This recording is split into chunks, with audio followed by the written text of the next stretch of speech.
விஜய் மீது 1000 விமர்சனங்கள் நீங்கள் அடுக்கடுக்காக வைத்தாலும், அந்த விமர்சனங்கள்லாம் உடைக்கிற ஒரு விஷயமாக அந்த 2வது மாநில மாநாடு, விஜயோடைய டிவிகேவுடைய அந்த 2வது மாநில மாநாடு இருக்கும் என்பது பலருடைய கருத்து. என்னப்பா முதல் மாநில மாநாட்டுக்கு தான் அப்படிப்பட்ட ஒரு வரவேற்பு இருந்தது. விக்கிரவாண்டி வி சாலையில் சாலையே ஸ்தம்பிச்சு போயிடுச்சு. வட மாவட்டத்திலிருந்து வந்த பல பேர்லாம் அங்கங்கே நின்றுட்டாங்க. டோல்கேட்லாம் மீறி வரவே முடியல. இவங்களுடைய உளவுத்துறையுடைய கணிப்பு ஒரு 3 லட்சம் பேர் வருவாங்கன்னு பார்த்தா ஒரு 10 லட்சம் பேர் குவிஞ்சிட்டாங்க.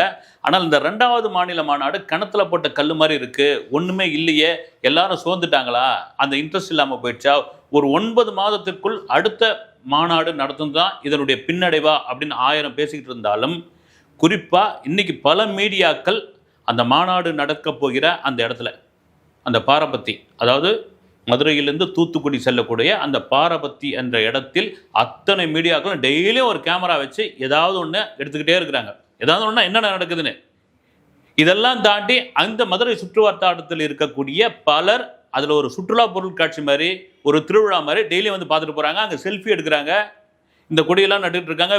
விஜய் எங்கே உட்கார போகிறாரு, விஜய் என்ன பேச போகிறார், விஜய் எந்த வழியாக வருவார் இப்படின்னு அங்கே ஒரு இதெல்லாம் இருக்கட்டுங்க, ரைட்டுங்க. விஜய் தொடர்ச்சியாக இப்போ வந்த பிரச்சனைகளுக்கு என்னத்துக்கு அவர் குரல் கொடுத்தாரு? தமிழகத்திலுடைய 3வது கட்சியாக, ஒரு பலமான கட்சியாக ஆரம்பித்து கொஞ்ச நாள்லேயே இவ்வளோ பெரிய இடத்த டிவிக்கே பிடிச்சிருக்குன்னா அது விஜய் என்கின்ற ஒரு மாஸ் ஹீரோவிற்கான ஒரு விஷயம்தான். அப்படி 3வது இடத்துல திமுக, அண்ணா திமுக, டிவிக்கென்ற இந்த இடத்தில் இருக்கிற நேரத்தில் விஜய் தன்னுடைய மாசை பயன்படுத்தி, இல்லை தந்த மாசிற்கான ஒரு விஷயமா மக்களை ஈஸியாக போய் சென்றடைகிறதுக்கு அவர் குரல் கொடுக்க வேண்டியது தானே.